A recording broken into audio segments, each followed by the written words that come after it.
The airplane wheels touched down on American soil with a gentle thud that made Staff Sergeant David Thompson's heart skip a beat. After 6 long months deployed overseas, he was finally home. The familiar sound of jet engines winding down filled the cabin as passengers began stirring from their travel-induced drowsiness. David stretched in his narrow seat, feeling every muscle in his body ache from the cramped 18-hour journey. Looking out the small window, he could see the sprawling terminal of Denver International Airport bathed in the golden light of late afternoon. Home. The word echoed in his mind like a prayer he'd been repeating for months. Through countless sleepless nights in dusty barracks and during dangerous missions that tested every ounce of his training, this moment had kept him going. The flight attendant's voice crackled over the intercom, welcoming everyone to Denver and thanking the passengers for their patience during the long international flight. David barely heard her words. His mind was already racing ahead to the reunion waiting for him just beyond the terminal doors. His wife Lisa had promised to be there with their 2 kids, probably holding one of those handmade welcome home signs that always made him tear up. As passengers began shuffling toward the exit, David remained patient in his seat. His military training had taught him discipline in all things, even something as simple as deplaning. He wore his desert camouflage uniform with pride, the same one he'd put on that morning in a foreign country, never imagining the day would end so differently than planned. The uniform told a story that most people would never fully understand. Each patch, each stripe, each small detail represented years of service, sacrifice, and dedication to something bigger than himself. The fabric had seen scorching desert heat and bone-chilling mountain cold. It had been dusty from convoy rides and soaked with sweat from combat missions. Today it was simply his ticket home. Other passengers smiled and nodded respectfully as they passed his row. An elderly gentleman paused to shake his hand and whisper a quiet "thank you for your service." A young mother with a baby pointed him out to her toddler, explaining that he was a brave soldier who helped keep them safe. These small interactions warmed his heart and reminded him why he chose this path in life. David finally stood and grabbed his carry-on bag from the overhead compartment. Inside were the few personal items that had traveled with him everywhere: photos of his family, letters from home, a small Bible his grandmother had given him before his first deployment. These simple treasures had been his lifeline during the darkest moments overseas. Walking through the jet bridge felt surreal. Each step brought him closer to normal life, to weekend barbecues and bedtime stories, to helping with homework and attending school plays. He'd missed his daughter's first soccer goal and his son's birthday party. Those were the real costs of service that nobody talked about in the recruitment brochures. The terminal buzzed with typical airport energy: business travelers rushing to catch connections, families hauling oversized suitcases, couples saying tearful goodbyes. David moved through it all like a ghost, still not quite believing he was really here. The deployment had felt endless, each day blending into the next in a monotonous cycle of duty, danger, and longing for home. His phone buzzed with messages as soon as he turned it on. Lisa had texted updates throughout the day. "Kids are so excited they can barely sit still, and we're leaving for the airport now, and can't wait to hold you again." Each message made his smile grow wider. His son had sent a voice message that was mostly excited gibberish, and his daughter had texted a string of heart emojis that made his throat tight with emotion. The baggage claim area was crowded and noisy, a maze of carousels and anxious travelers, checking claim tickets and scanning for their luggage. David found his carousel and joined the crowd of people waiting. He set down his carry-on and stretched his back, feeling the weight of months of stress finally beginning to lift from his shoulders. Standing there in his uniform, he noticed how people reacted to him. Some approached with genuine gratitude, sharing stories of family members who had served or simply expressing appreciation for his sacrifice. Others seemed uncomfortable, unsure how to interact with the soldier or perhaps carrying their own complex feelings about military service and foreign conflicts. A few people kept their distance entirely, and David had learned not to take it personally. Not everyone understood or supported what he did, and that was their right in the free country he'd sworn to protect. He'd made peace with that reality long ago. His reflection was interrupted by the mechanical hum of the baggage carousel starting. Suitcases and bags began their endless journey around the belt, and travelers pressed forward to claim their belongings. David waited patiently, knowing his military-issued duffel bags would be easy to spot among the civilian luggage. While he waited, he thought about the mission he'd just completed. It had been dangerous and exhausting, but ultimately successful. His unit had made a real difference in a part of the world that most Americans would never see or understand. They'd helped build schools, protected supply convoys, and worked alongside local forces to bring stability to communities torn apart by conflict.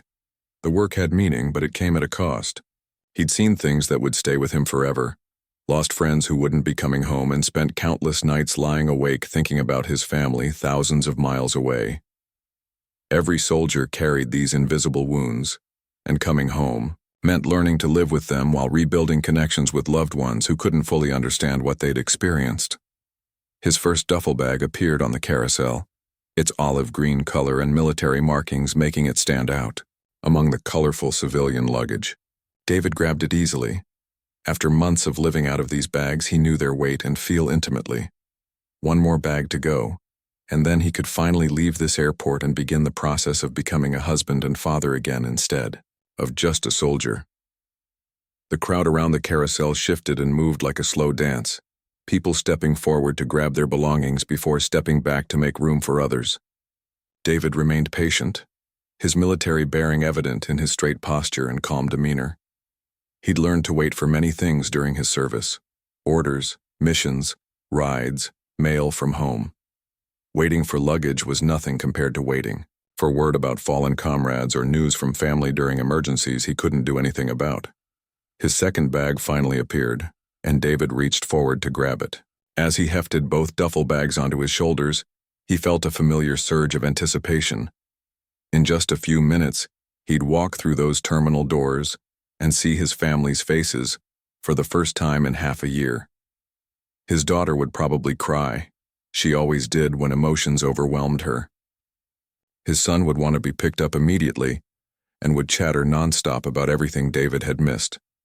And Lisa, beautiful, patient Lisa, who'd held their family together while he was gone, who'd handled every crisis and celebrated every milestone alone, who'd sent him care packages and love letters that kept him sane during the worst moments. She'd be there waiting with that smile that had captured his heart years ago and never let it go.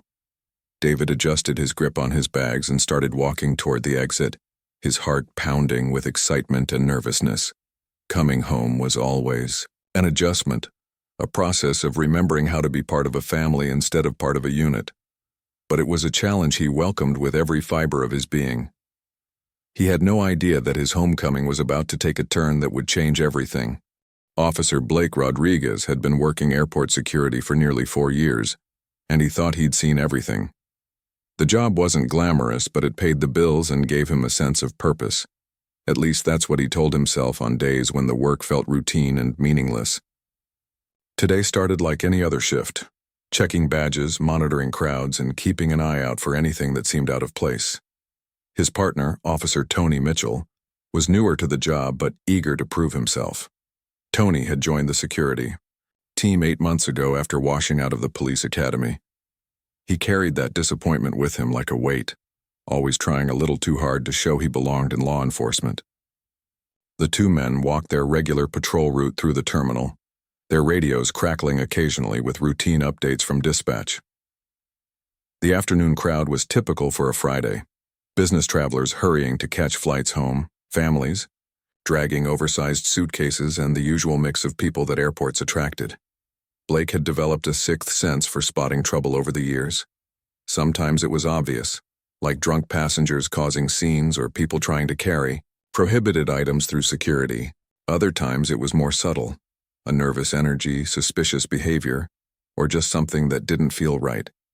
That's exactly what he felt when he spotted the soldier at baggage claim. David stood quietly by carousel number 3, his military uniform crisp despite the long flight. He held himself with the straight posture and calm demeanor that marked him clearly as military. To most observers, he looked exactly like what he was, a tired soldier coming home from deployment. But something about the scene triggered Blake's suspicions in a way he couldn't quite explain. "Look at that guy over there," Blake said, nodding toward David while keeping his voice low. "Something doesn't sit right with me about him." Tony followed his partner's gaze and studied the soldier carefully. David was checking his phone, probably reading messages from family, completely unaware that he was being watched. "What do you mean?" Tony asked. "He looks like any other military guy to me." Blake shook his head, that nagging feeling growing stronger. "I don't know, man, just something about him. The way he's standing there, the way he's looking around. Seems nervous or something." The truth was more complicated than Blake wanted to admit, even to himself. David's presence made him uncomfortable in a way that had nothing to do with actual suspicious behavior. Maybe it was the confidence in the soldier's bearing, or maybe it was something deeper that Blake didn't want to examine too closely. All he knew was that his instincts were telling him to pay attention, and he'd learned to trust those instincts over the years. Tony was eager to follow his partner's lead. He'd been looking for an opportunity to show he could handle real security. Work, not just checking IDs and giving directions to lost travelers. "Should we go talk to him?" he suggested, already starting to move in David's direction. "Yeah, let's check him out," Blake agreed. "Better safe than sorry, right?" The two officers began walking toward David, their hands instinctively moving to their equipment belts. It was a subtle gesture, but one that spoke to their mindset as they approached. They weren't just going to have a friendly conversation with a returning service member. They were treating this as a potential security situation. David noticed them coming but didn't think much of it at first. Airport security officers were everywhere, and it wasn't unusual for them to walk around the terminal. He'd been through dozens of airports over the years and was used to the constant presence of uniformed personnel. He continued watching for his second bag on the carousel, mentally rehearsing what he wanted to say to his kids when he saw them. "Excuse me, sir," Blake said as they reached him. His tone was official and slightly stern, the voice he used when he wanted to establish authority from the start of an interaction. "We need to see some identification." David looked up, surprised by the request, but not alarmed. He'd been asked for ID countless times in airports around the world. It was part of the post-9/11 reality of air travel. "Sure, no problem," he replied, setting down his duffel bag and reaching for his wallet. "Is there something wrong?" The question seemed to irritate Blake, though he couldn't have said exactly why. "Just routine," he said curtly. "ID, please." David pulled out his military identification card and his driver's license, handing them over with the same patient compliance he'd shown throughout his career. These weren't the first security officers to check his credentials, and they probably wouldn't be the last. He stood quietly while Blake examined the documents, occasionally glancing at the baggage carousel where his second bag had yet to appear.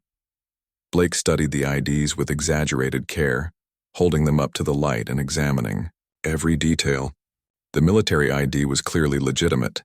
It had all the right security features, the correct formatting, and David's photo matched perfectly.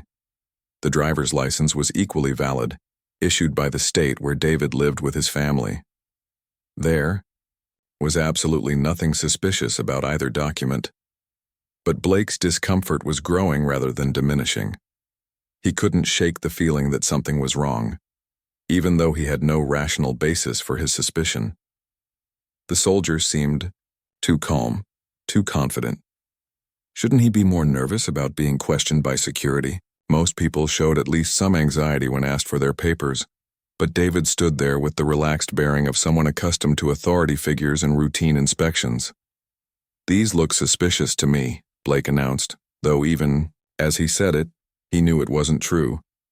The IDs were obviously genuine, and any trained security officer would recognize them as such. Tony looked confused by his partner's assessment but didn't contradict him. David's eyebrows rose slightly. "I'm sorry. What's suspicious about them?" he asked politely. "Those are my official military ID and state driver's license. I just flew in from overseas deployment."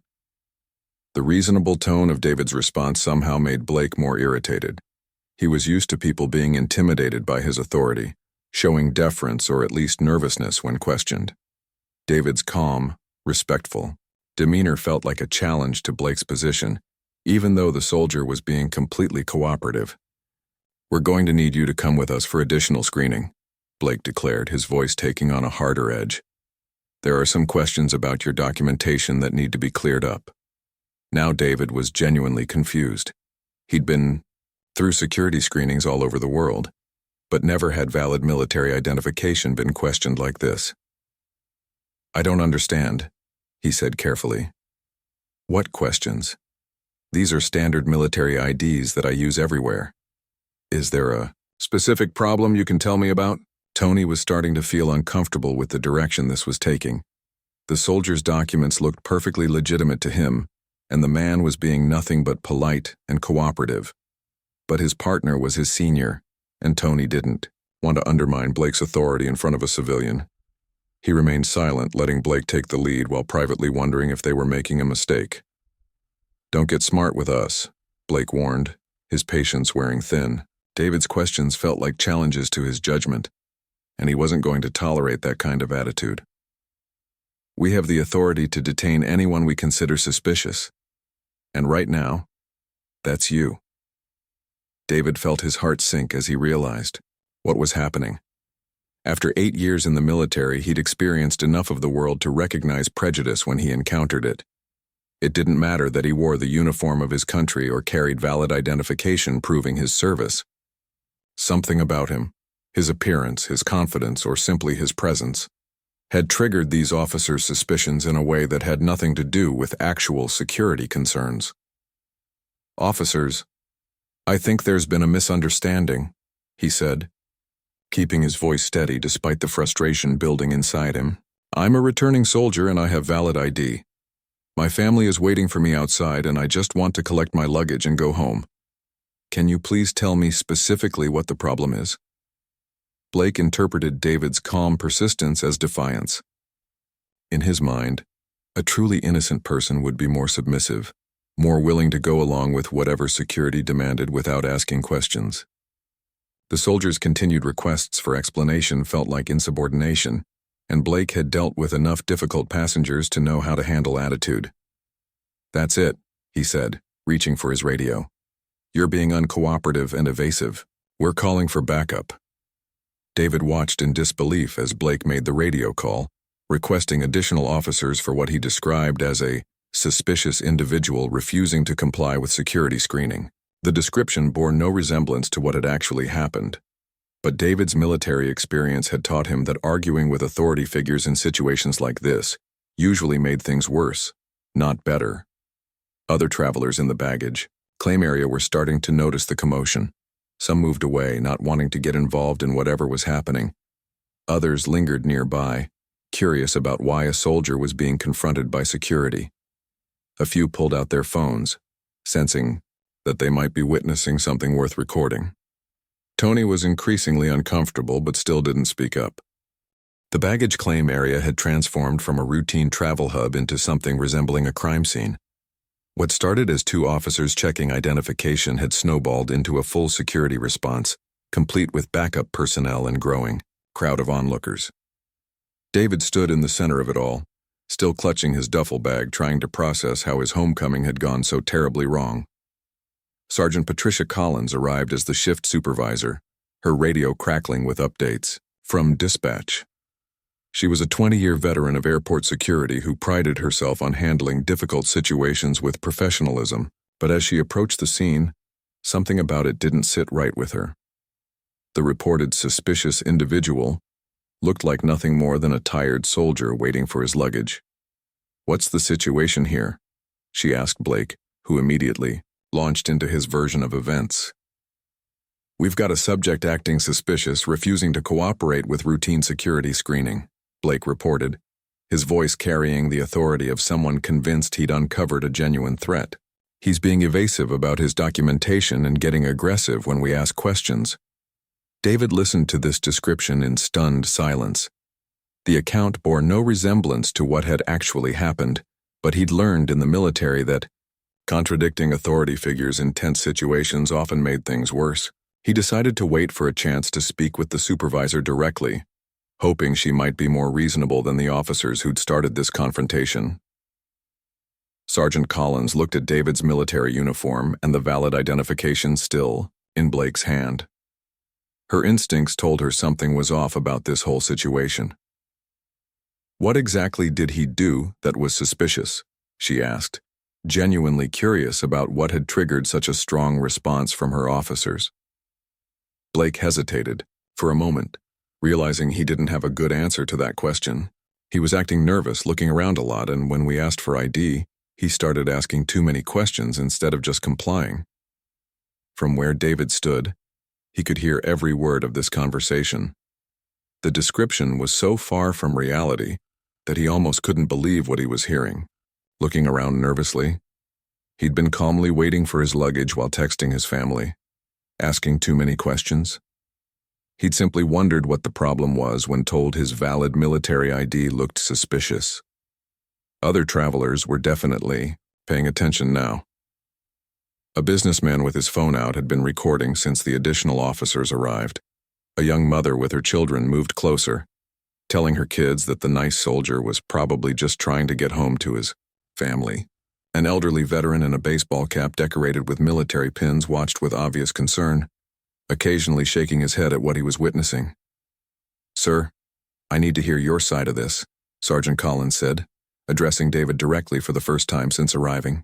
Her tone was professional but not hostile, giving him hope that someone with common sense had finally entered the situation. David straightened his shoulders and spoke clearly. "Sergeant, I'm Staff Sergeant David Thompson, returning from deployment, overseas. I was waiting for my luggage when these officers asked for identification, which I provided immediately. Both my military ID and driver's license are valid and current. I've been completely cooperative, but when I asked what the problem was, they said my documents looked suspicious, which confused me because they're standard military identification." As David spoke, Sergeant Collins examined his documents more carefully. Everything about them screamed legitimacy. The military ID had all the correct security features, proper formatting, and his photograph matched perfectly. His driver's license was equally valid, showing an address in Colorado Springs near several military installations. There was absolutely nothing suspicious about either document. "I don't see any issues with this identification," she said, looking back at Blake with a questioning expression. "These appear to be completely legitimate." Blake felt his authority being challenged and doubled down on his position. "Ma'am, I've been doing this job for 4 years, and something about this whole situation doesn't feel right. The way he was standing there, the way he responded to our questions, my gut tells me there's more going on here." Tony finally spoke up, though not in the way David had hoped. "My partner has good instincts," he said, supporting Blake despite his own growing doubts about what they were doing. "If he says something's off, I trust his judgment." David watched this exchange with growing disbelief. He was being treated as a security threat based on nothing more than one officer's unexplained gut feeling. After months of serving his country in dangerous conditions, after years of wearing the uniform with pride, he was being viewed with suspicion simply for existing in an airport while trying to get home to his family. "I'd like to request that you contact my commanding officer," David said respectfully. "I can provide his direct number and he can verify my identity and current status." This reasonable request seemed to irritate Blake even more. "See what I mean?" he said to his supervisor. "Instead of just cooperating with our investigation, he keeps trying to complicate things, making demands, acting like he's in charge here." The crowd of onlookers was growing larger and more vocal. Several people were openly expressing disapproval of what they were witnessing. "Leave the soldier alone," called out the elderly veteran. "Can't you see he's just trying to get home?" A woman with a Support Our Troops t-shirt was shaking her head in disgust, while business travelers muttered among themselves about the obvious injustice unfolding before them. David could see his second duffel bag finally making its way around the carousel, but he couldn't move to retrieve it while surrounded by security officers treating him like a criminal. The simple task of collecting his luggage and reuniting with his family, something he'd dreamed about for months, had become an impossible goal. Sergeant Collins was torn. Her experience told her that David posed no threat and that this situation had gotten out of hand based on nothing more than unfounded suspicion. But she also had to support her officers and couldn't completely undermine their authority in front of a crowd of civilians. The politics of law enforcement sometimes required backing your team even when they might be wrong. I'm going to need you to come with us to the security office so we can sort this out properly, she told David, making a decision she would later regret. This has become too much of a scene here in the public area. David's heart sank as he realized the situation was about to get much worse. Am I under arrest? He asked quietly. Because if not, I'd prefer to just collect my luggage and leave. My family has been waiting for me for 6 months and they're expecting me outside right now. Blake stepped forward, his hand moving to his. Handcuffs. You're coming with us one way or another, he declared. Either you cooperate or we'll make you cooperate. The threat hung in the air like a dark cloud. David looked around at the faces watching this confrontation, some sympathetic, others confused, a few clearly upset by what they were seeing. He thought about his military training, which had taught him to de-escalate conflicts whenever possible, and to comply with lawful orders even when he disagreed with them. But he also thought about his wife Lisa, probably pacing anxiously in the arrival area, checking her watch and wondering what was taking so long. He thought about his kids who had been counting down the days until Daddy came home. He thought about the other soldiers who might face similar treatment if this kind of behavior went unchallenged. I want to speak with your supervisor's supervisor, David said firmly, but respectfully. I want this incident documented properly, and I want someone to contact my family and let them know what's happening. That was apparently the last straw for Blake. That's it, he announced, pulling out his handcuffs. You're under arrest for interfering with airport security operations and failure to comply with lawful orders. The crowd gasped as Blake moved toward David with the handcuffs. Several people started recording more actively, while others called out in protest. This is wrong, shouted the woman in the military support t-shirt. He didn't do anything. David stood perfectly still as the handcuffs clicked into place behind his back. Years of military discipline helped him maintain his composure even as his world crumbled around him. He was a decorated combat veteran being arrested like a common criminal in front of hundreds of witnesses, all because he'd had the audacity to come home from serving his country. You have the right to remain silent, Blake began, launching into the Miranda warning with obvious satisfaction. David barely heard the words. All he could think about was Lisa's face when she realized he wasn't coming through those arrival doors. How would she explain to their children why Daddy was late? How could he explain to them that their father had been arrested for no reason other than wearing his country's uniform while being in the wrong place at the wrong time? As they led him through the terminal in handcuffs, past the shocked faces of fellow travelers, David held his head high. He was still a soldier, still a man of honor, regardless of how these officers chose to treat him. But inside, his heart was breaking. Not just for himself, but for what this moment represented about the country he'd spent his adult life serving.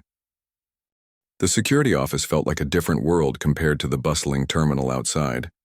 The small windowless room was designed for exactly this kind of situation, a place to hold people while sorting out problems away from public view. David sat in a metal chair, his hands still cuffed behind his back, trying to process what had just happened to him. The fluorescent lights hummed overhead, casting harsh shadows across the gray walls decorated with official notices and security protocols. A water cooler in the corner gurgled occasionally, the only sound besides the muffled conversations of the officers who had brought him here. David stared at the floor, his mind racing between anger, confusion, and a deep hurt that cut straight through his chest. Blake sat at a desk across the room, logging into the computer system with obvious satisfaction. This was his moment to prove that his instincts had been right, that the suspicious behavior he'd detected was real. He cracked his knuckles before beginning to type, ready to run David's information through every database available to airport security. Let's see what we can find out about you, Blake muttered, more to himself than to anyone else in the room. Tony stood nearby, watching over his partner's shoulder, still trying to shake the uncomfortable feeling that they'd made a terrible mistake. David's military ID lay on the desk next to the computer, the photo showing a younger version of himself, from when he'd first enlisted 8 years ago. Back then, he'd been full of idealism and patriotic dreams, eager to serve his country and make a difference in the world. He never could have imagined that wearing his uniform would one day make him a target for suspicion in his own homeland. David Thompson, Blake read aloud as he typed the name into the search system. Staff Sergeant, United States Army, let's see what kind of soldier you really are. The first database search came back clean. No criminal history, no outstanding warrants, no red flags of any kind. Blake frowned and tried a different system, one that accessed military records and security clearances.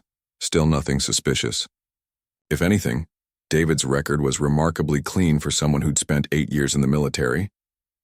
Try the terrorist watch list, Tony suggested, though his voice lacked conviction.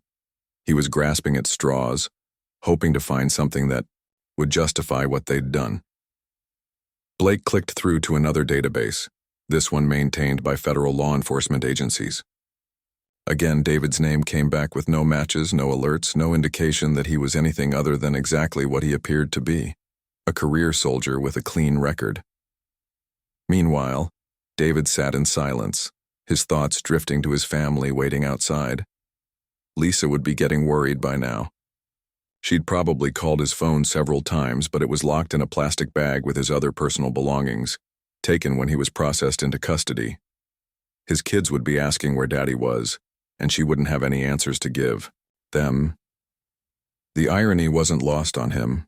For months overseas, he'd dreamed of this moment, coming home, seeing his family's faces, holding his children again. Instead, he was sitting in a security office, handcuffed like a criminal, while officers tried desperately to find some justification for treating him like a threat to national security. Blake was growing frustrated with the lack of results. Every search came back clean. Every database showed David as exactly what his identification claimed he was.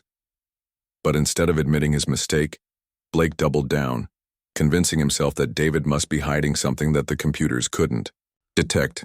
Maybe he's using false identification, Blake suggested to Tony. These military IDs can be faked if you know the right people. Tony looked at the ID card again, examining it under the desk lamp. It looks real to me, he said quietly. All the security features are there, the hologram looks right, the magnetic strip works. Appearances can be deceiving, Blake insisted, though he was starting to sound less confident than before. There's got to be something we're missing. The door to the security office opened, and Captain Jennifer Walsh walked in. She was the head of airport security for the evening shift, a woman with 25 years of law enforcement experience who'd seen every kind of situation imaginable. Her radio had been crackling with reports about the incident in baggage claim, and she'd decided to come see what was happening for herself. "What do we have here?" she asked, her eyes immediately taking in the scene. The handcuffed soldier, the frustrated officers at the computer, the atmosphere of tension that filled the small room. Blake immediately straightened up and launched into his explanation. "Captain, we detained this individual for suspicious behavior in the baggage claim area. He was acting nervous, asked too many questions when we requested identification, and showed signs of deception during our initial contact." Captain Walsh had heard this kind of report countless times over her career. Sometimes it was accurate. Sometimes it was officers trying to justify actions they'd taken based on poor judgment. She looked at David, taking in his military uniform, his calm demeanor, and the way he sat with the straight posture of someone accustomed to discipline and authority. "What's his story?" she asked, nodding toward David. "Claims to be returning from deployment," Blake replied. "Says he's just trying to get home to his family, but something about the whole situation doesn't add up." Captain Walsh walked over to the desk and picked up David's identification cards, examining them with the trained eye of someone who'd seen thousands of fake IDs over the years. These were clearly genuine, the kind of authentic documentation that would be nearly impossible to counterfeit convincingly. "Have you run his information through the system?" she asked. "We're doing that now," Blake said, gesturing to the computer screen. "So far, everything's coming back clean, but we're still checking." Captain Walsh raised an eyebrow. "Everything's clean? No criminal history, no warrants, no red flags?" "Well, yes, but that doesn't mean anything," Blake said defensively. "Criminals can have clean records too, especially if they're good at what they do." The captain looked at Blake with growing skepticism. In her experience, when multiple database searches came back clean on someone with legitimate military identification, it usually meant they were dealing with exactly what they appeared to be, a legitimate service member who posed no threat to anyone. "Let me see what you found so far," she said, moving to look at the computer screen herself. Blake clicked through the various search results, each one showing David's clean record. But as Captain Walsh read through the information, her expression began to change. What she was seeing wasn't just a clean record, it was an exemplary one. "Wait a minute," she said, leaning closer to the screen. "Click on that military service record again." Blake reopened David's service record, and this time, Captain Walsh read it more carefully. What she saw made her blood run cold. David wasn't just any soldier.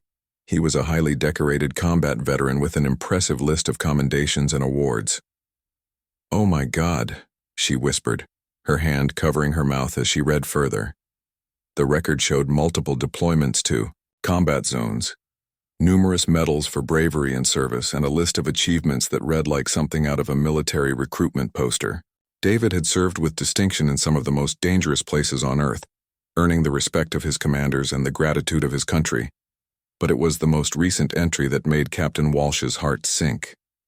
Just 3 months ago, David had been involved in a firefight that saved the lives of an entire convoy. He'd single-handedly held off enemy forces while evacuating wounded soldiers, earning him a Silver Star for extraordinary heroism. The incident had made national news, with David's photo appearing in newspapers across the country. "Blake, Captain," Walsh said slowly, her voice barely above a whisper. "Do you realize what you've done?" Blake looked confused. "What do you mean?" Captain Walsh turned the computer screen so both officers could see it clearly. "This man isn't just a soldier. He's a war hero. He's been awarded the Silver Star, 2 Bronze Stars, and a Purple Heart. 3 months ago, he saved the lives of 12 soldiers in combat. His story was on the front page of every major newspaper in the country." The color drained from Blake's face as he read the screen. Tony stepped backward, his hand going to his mouth in shock. They hadn't just arrested an innocent soldier, they'd arrested one of the most decorated heroes in the entire military. David sat quietly in his chair, watching the officers' reactions with a mixture of sadness and resignation. He'd never wanted his military record to be used as a shield or a weapon. He'd never asked for special treatment because of his service. All he'd wanted was to be treated like any other American citizen, with basic respect and dignity. The governor of Colorado is supposed to present him with a special commendation next week, Captain Walsh continued, her voice growing weaker with each word. "There's going to be a ceremony at the state capitol, with media coverage and everything." Blake stared at the screen in horror, finally understanding the magnitude of what they'd done. They hadn't just made a mistake. They'd created a potential media disaster that could destroy their careers and embarrass the entire airport security system. "We need to uncuff him right now," Captain Walsh ordered, her voice sharp with urgency. "And we need to figure out how to fix this mess before it gets any worse." The handcuffs came off David's wrists with a soft click that seemed to echo in the suddenly silent security office. Captain Walsh's hands were shaking as she personally removed them, her face pale with the weight of what had just been discovered. 25 years in law enforcement had taught her to handle crisis situations, but nothing had prepared her for this moment. "Staff Sergeant Thompson," she said, her voice barely above a whisper. "I cannot begin to express how sorry I am for what has happened here today." David rubbed his wrists where the metal had left red marks, feeling the circulation slowly return to his hands. He looked at the 3 officers standing before him, Blake staring at the floor in shame, Tony backing toward the wall as if trying to disappear, and Captain Walsh fighting back tears of professional humiliation. "Thank you for removing the handcuffs," David said quietly, his voice steady despite everything he'd endured. "But the damage has already been done." Outside the security office, word was spreading through the terminal like wildfire.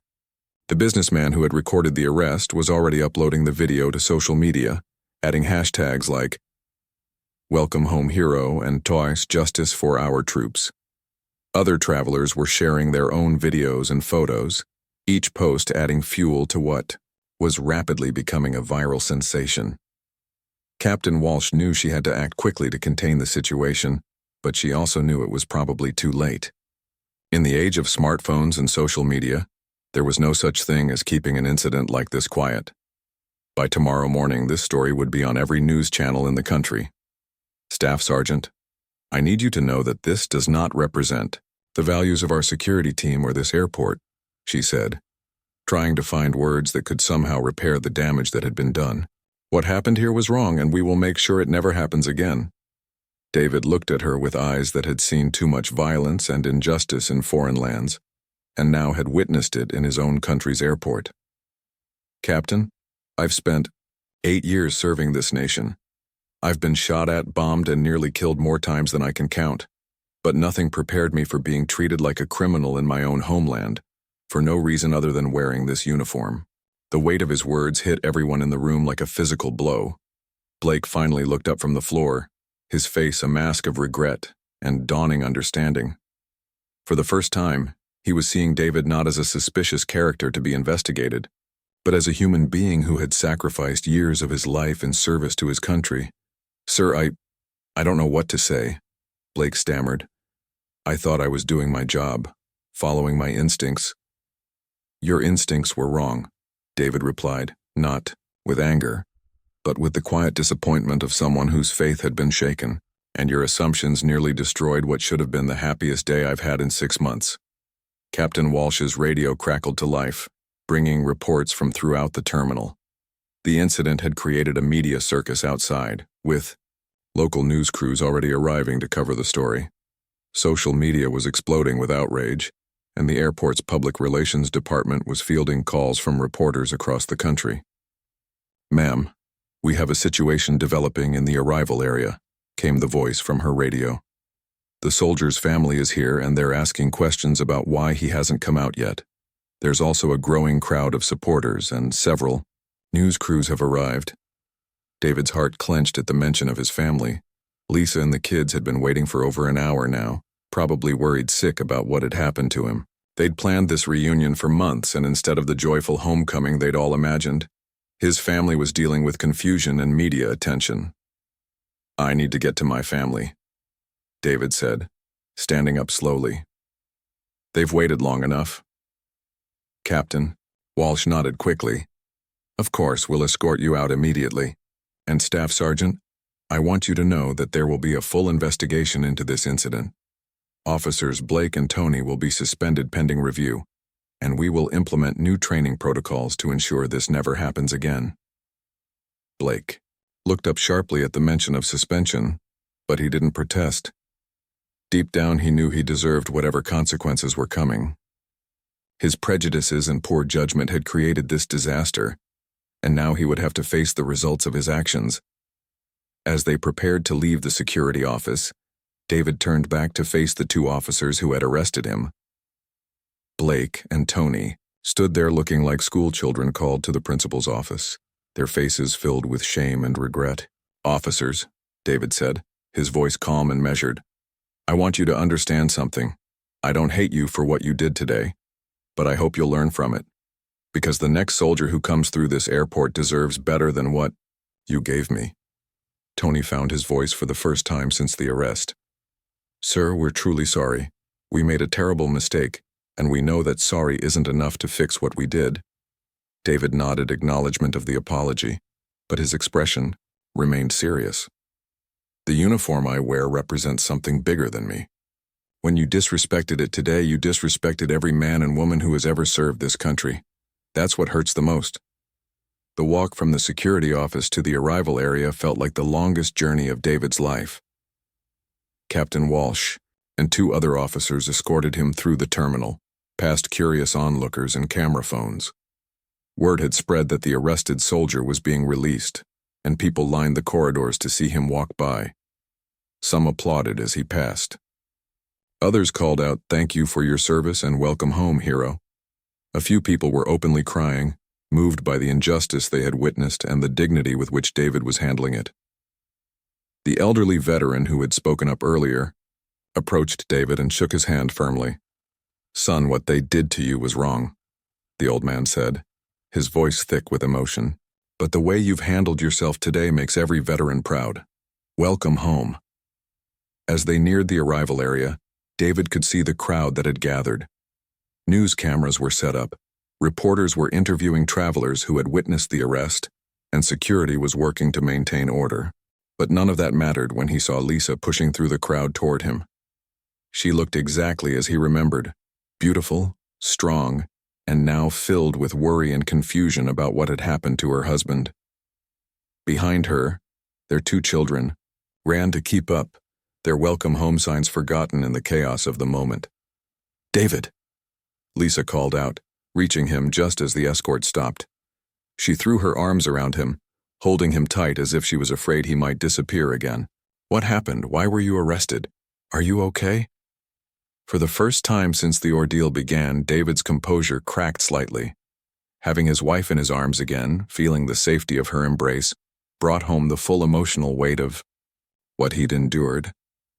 "I'm okay now," he whispered into her ear. "I'm home." His children reached them moments later, wrapping their arms around both parents in a family hug that brought tears to the eyes of everyone watching. This was the reunion they had all dreamed of during those long months of separation.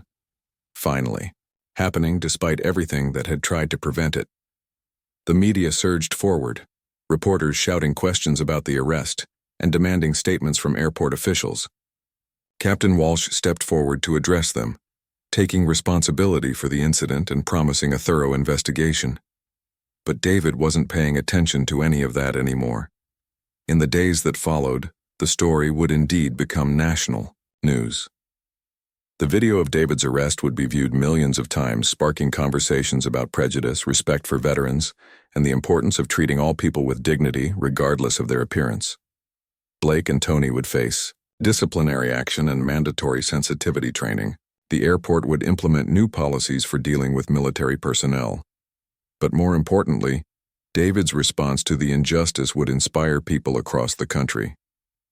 Instead of demanding punishment for the officers, he used the incident as a teaching moment. He spoke at police academies and security training sessions, sharing his story and helping others understand the impact of unconscious bias. His message was simple but powerful. Every person deserves to be treated with respect and dignity, regardless of their race, appearance, or background. The uniform he wore represented values of honor, service, and sacrifice that should be honored, not feared. 6 months later, David received a letter from Blake, who had completed extensive training on bias and prejudice. The officer thanked David for his grace in handling the situation and for helping him become a better person and law enforcement professional. It was a small victory in a larger struggle for understanding and justice.